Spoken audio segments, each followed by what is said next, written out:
এক নজরে কোরআন সূরা আল কাহফ তারতিব বিন নুজুল নাজিলের ধারাবাহিকতা তথা কোন সূরার পর এটি নাজিল হয়েছে তা বিবেচনায় এটি ৬৯তম সূরা। এর আগে সূরা গাশিয়া এবং পরে সূরা আন-নাহাল নাজিল হয়।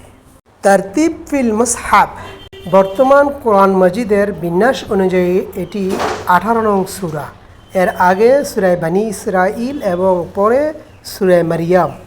এক নজরে কাহাফ মক্কি যুগের শেষের দিকে নাজিল হয়। আয়াত সংখ্যা ১১০, সূরা নং ১৮, সূরাটি মাক্কি। থিম: ১. কোরআনের বৈশিষ্ট্য, গুহাবাসী যুবকদের ঘটনা। ২. দুজন জমিন মালিকের ঘটনা, মূসা ও খিজির আলাইহিসসালামের ঘটনা। ৩. যুলকারনাইনের ঘটনা ও কিয়ামত প্রসঙ্গ। সেগমেন্ট: কোরআন। এই কোরআনের মধ্যে কোনো রকমের সন্দেহ বা অসঙ্গতি নেই। একে নাজিল করা হয়েছে পাপীদের জন্য সতর্ক আর মুমিনদের জন্য সুসংবাদ হিসাবে। আসহাবে কাহফের ঘটনা: ঈমান বাঁচাতে কয়েকজন যুবক জীবনের ঝুঁকি নিয়ে গুহায় আশ্রয় নেয়। তাদের সামনে ছিল অনিশ্চিত ভবিষ্যৎ। আল্লাহ তাআলা তাদেরকেই যুব শ্রেণীর জন্য রোল মডেল বানিয়ে দিলেন।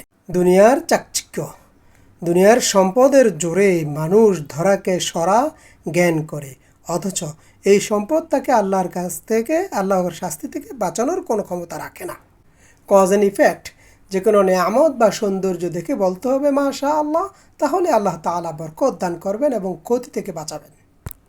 গতিপথ: দুনিয়ার জীবনের উদ্দেশ্য, মানুষকে পৃথিবীতে পাঠানোর উদ্দেশ্য হচ্ছে তাদেরকে পরীক্ষা করা।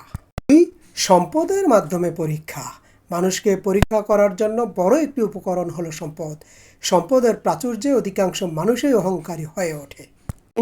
গভীর জ্ঞান ও ক্ষমতার মাধ্যমে পরীক্ষা: বিপুল জ্ঞান দান করেও আল্লাহ তাআলা মানুষকে পরীক্ষা করে থাকেন। গভীর জ্ঞান পেয়ে মানুষ নিজেকে অনেক বড় কিছু মনে করে কিনা, আবার ক্ষমতার দাপটে সে দুনিয়াতে বিশৃঙ্খলা সৃষ্টি করে কিনা সেটাও আল্লাহ দেখতে চান। ৪ হলো ফলাফল। এবার ফলাফল দেওয়ার পালা।